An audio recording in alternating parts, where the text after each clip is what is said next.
Hello friend, welcome to my channel study by T. आज की इस वीडियो में हम बात करेंगे प्राचीन छत्तीसगढ़ के बारे में। प्राचीन छत्तीसगढ़ से बहुत सारे इम्पोर्टेंट लेक्चर हैं, उसको आज हम सारे कवर करेंगे। स्टूडेंट को बहुत ज़्यादा कन्फ्यूज़न होता है इस टॉपिक में, जिसे हम आज अच्छे से मैं इसे सिंप्लीफाइज किया है। इस लेक्चर को बहुत अच्छे से आप बस देख लेना, मैं एक स्टोरी के हिसाब से बताऊंगा। इस वीडियो में प्राग ऐतिहासिक काल से लेकर महाभारत तक के जितने भी इम्पोर्टेंट लेक्चर हैं, तो आज हम उसे स्टडी करने वाले हैं, जो एग्ज़ाम के पॉइंट ऑफ व्यू से बहुत इम्पोर्टेंट है। और यहाँ से फ्रेंड क्वेश्चन देखने को भी मिलता है एग्ज़ाम में।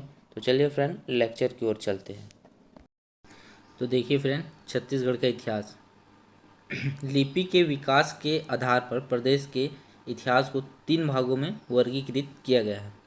ठीक है फ्रेंड, प्रागैतिहासिक काल, आद्य ऐतिहासिक काल और ऐतिहासिक काल। ठीक है फ्रेंड, अब हम इसको डिटेल से स्टडी करते हैं। चलिए फ्रेंड, हम सबसे पहले प्राग ऐतिहासिक काल के बारे में देख लेते हैं।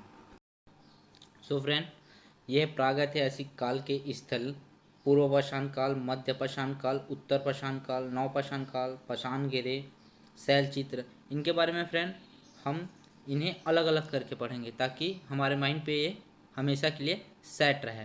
ठीक है फ्रेंड, तो हम इसको अच्छे तरह स्टडी करेंगे ताकि हमें कोई कन्फ्यूज़न बिल्कुल ना हो। कौन सा स्थल नवपाषाण काल का है, कौन सा पूर्व पाषाण काल का है, पॉइंट टू पॉइंट जिले के अनुसार मैप के जरिए मैं इसको पढ़ाने वाला हूँ। इसमें मैं आपके अनकॉन्शियस माइंड में सेट कर दूंगा ये चीज़ें, और आप बिल्कुल भी कंफ्यूज नहीं होंगे, एग्ज़ाम में बिल्कुल सही टिक करके आओगे। तो सबसे पहले चलेंगे हम पाषाण घेरे में, जो कि छत्तीसगढ़ के बालोद और कोंडागांव में पड़ता है। जो कि बालोद में करीबदर, चिरचारी और कोंडागांव में गढ़धनौरा में ये देखने को मिलता है। फ्रेंड, पाषाण घेरे वाकई होता क्या चीज़ है? तो ये शवों को दफनाकर बड़े पत्थर से ढक दिया जाता है। मध्य पाषाण युगीन 500 स्मारक घेरे प्राप्त हुए हैं।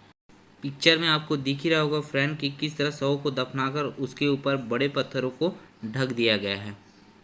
इसी को पाषाण घेरे कहते हैं। क्लियर फ्रेंड, यहाँ तक बिल्कुल भी टेंशन लेने की ज़रूरत नहीं है, हर एक चीज़ आपको मैं क्लियर करवा दूंगा। ठीक है फ्रेंड, चलते हैं नेक्स्ट पे। सेकंड है फ्रेंड प्रागैतिहासिक काल, शैलचित्र, जो कि कबरा पहाड़ जहाँ सर्वाधिक शैलचित्र प्राप्त है, और सिंघनपुर की गुफा है, जो दोनों रायगढ़ में ही स्थित हैं, जहाँ से मानव आकृति सीढ़ी नुमा व डंडे के आकार में आखेट करते हुए मनुष्य के साक्ष्य यहाँ पाए गए हैं। ठीक है फ्रेंड, अब नेक्स्ट है चितवा डोंगरी। चितवा डोंगरी राजनांदगांव जिले के अंबागढ़ चौकी ब्लॉक के अंतर्गत आता है। ठीक है फ्रेंड, क्लियर यहाँ तक? चलते हैं नेक्स्ट पे। नेक्स्ट है फ्रेंड पूर्व पाषाण काल, जो सिंघनपुर गुफाएं, जो पाषाणकालीन शैल चित्र के लिए प्रसिद्ध हैं, और रायगढ़ में जैसे छापा मारा, भंवर खोल, गिद्धा, सोनबरसा, यहाँ पत्थर के हस्तचलित कुदाल मिले हैं, जो कि रायगढ़ के चौरा ढाल पहाड़ी पर स्थित है। Clear friend? मध्यकालीन पाषाण। मध्यकालीन पाषाण में देखिए तो पहला है रायगढ़। रायगढ़ में कबरा पहाड़ में इसका साक्ष्य मिला है। और उसके बाद सेकंड देखते हैं बस्तर में। तो बस्तर में मिला है कालीपुर, खड़गा घाट, गढ़चंदेल, भत्तेवाड़ा और राजपुर, ये सब बस्तर में है। ठीक है फ्रेंड, ये विशेष क्यों है फ्रेंड? क्योंकि यहाँ इन जगहों पर लाल रंग की छिपकली, घड़ियाल, कुल्हाड़ी, सांभर आदि की चित्रकारी एवं लंबे फलक वाले औजार, अर्धचंद्राकार जैसे लघु पाषाण औजार, जो इससे पहले मैंने वीडियो में दिखाया था, वैसी औजार इन जगह से मिला है, या कह सकते हैं कि इन जगहों से उनका साक्ष्य मिला है। Clear friend? नेक्स्ट है फ्रेंड उत्तर पाषाण काल। तो रायगढ़ में महानदी घाटी और गौरेला, पेंड्रा, मारवाही में धनपुर, इन स्थलों से उत्तर पाषाण काल के मानव आकृति का चित्रण का साक्ष्य प्राप्त हुआ है। क्लियर फ्रेंड यहाँ तक? फ्रेंड, हम अब इसके विशेष तथ्य की ओर चलते हैं। तो प्राचीन गुफा, जैसे सबसे पहले प्राचीन गुफा है सिंघनपुर की गुफा, फिर कबरा पहाड़ आएगा। छत्तीसगढ़ राज्य में सर्वाधिक शैल चित्र है वो फ्रेंड। शैल चित्र रायगढ़ ही प्रसिद्ध है। आपने देखे होंगे फ्रेंड, इतने जगह में देखे हमने, रायगढ़ पे ही हर चीज़ मिल रहा है। हर स्थल, कोई ना कोई स्थल तो रायगढ़ में मिल ही जा रहा है। तो इसे आप रिलेट कर लेंगे कि रायगढ़ में सर्वाधिक शैल चित्र के लिए प्रसिद्ध है रायगढ़। अब छत्तीसगढ़ के शैल चित्र की खोज सर्वप्रथम 1910 में अंग्रेज इतिहासकार एडरसन ने किया था। फ्रेंड, ये मोस्ट इंपॉर्टेंट क्वेश्चन है, इसको याद रखना। नवपाषाण अवशेष की सर्वप्रथम जानकारी डॉक्टर रविंद्रनाथ मिश्र और डॉक्टर भगवान सिंह ने किया। ये भी फ्रेंड बहुत इंपॉर्टेंट क्वेश्चन है। फ्रेंड, तो यहाँ पे हमारा प्रागैतिहासिक काल का जो चैप्टर है वो कंप्लीट होता है। अब हम नेक्स्ट स्टेप पे चलेंगे जो है आद्य ऐतिहासिक काल पे। आद्य ऐतिहासिक काल, इस काल के अंतर्गत फ्रेंड सिंधु घाटी सभ्यता, हड़प्पा संस्कृति को रखा गया है, जिसके साक्ष्य छत्तीसगढ़ में नहीं मिलते हैं। फ्रेंड याद रखना, आद्य ऐतिहासिक काल का कोई भी साक्ष्य छत्तीसगढ़ से नहीं मिलते हैं। आगे चलते हैं फ्रेंड, लेक्चर में ऐतिहासिक काल को देखते हैं हम। तो फ्रेंड पॉइंट टू पॉइंट चलेंगे, एक भी क्वेश्चन मिस होने नहीं दूंगा। ऐतिहासिक काल, ऋग्वैदिक काल, इस काल में ऋग्वेद की रचना हुई एवं सभ्यता का निर्माता आर्य थे, जो इस काल में पंचनंद क्षेत्र तक विस्तृत था। अर्थात ऋग्वेद में छत्तीसगढ़ का वर्णन नहीं मिलता है फ्रेंड। अब आते हैं उत्तर वैदिक काल। इस काल में आर्य का विस्तार मध्य भारत में होने लगा था तथा नर्मदा नदी को रेवा नदी के रूप में भारत में उल्लेखित किया गया था।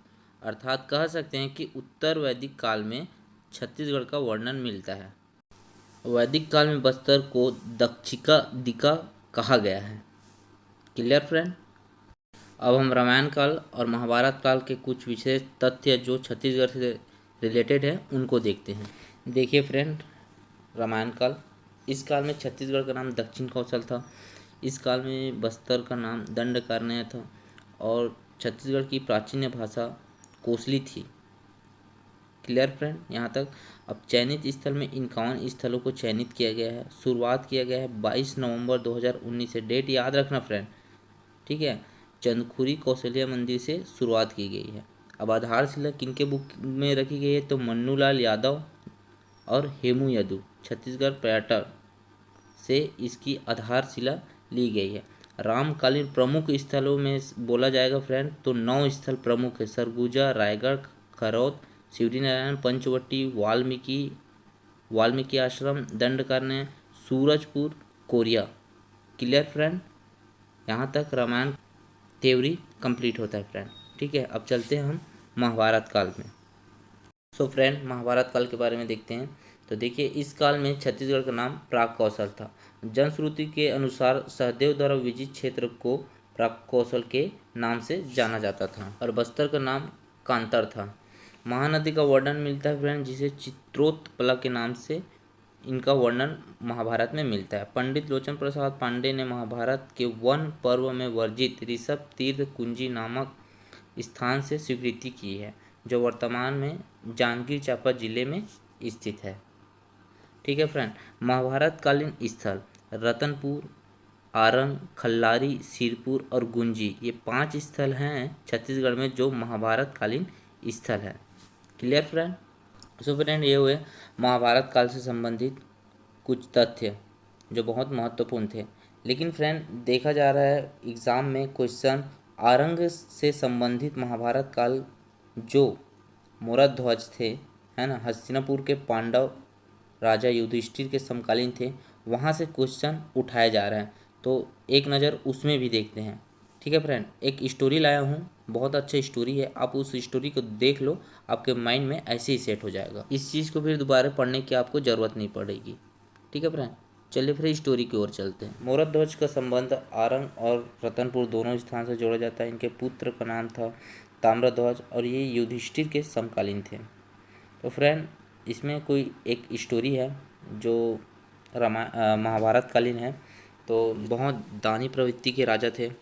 किसी ने इसे मनुष्य का मांस भक्षण करने की बात कही तो यह शर्त रखा कि राजा और रानी अपने इकलौते पुत्र ताम्रध्वज को आरे से चीरकर इन्हें भोजन खिलाएंगे। तो इन्होंने अपने पुत्र ताम्रध्वज को आरे से चीर दिया।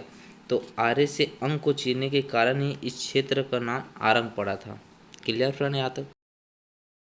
आई होप फ्रेंड ये वीडियो आप सभी को बहुत ही अच्छी लगी होगी और हेल्पफुल लगी होगी। तो बिल्कुल यार, हेल्पफुल लगी होगी तो इसी तरह आपके लिए मैं वीडियो लाता रहूँगा। तो प्लीज़ चैनल को सब्सक्राइब करें और लाइक करें और कमेंट करके बताइए फ्रेंड कि वीडियो आपको कैसे लगा। तो मिलते हैं नेक्स्ट वीडियो पे, तब तक के लिए जय हिंद।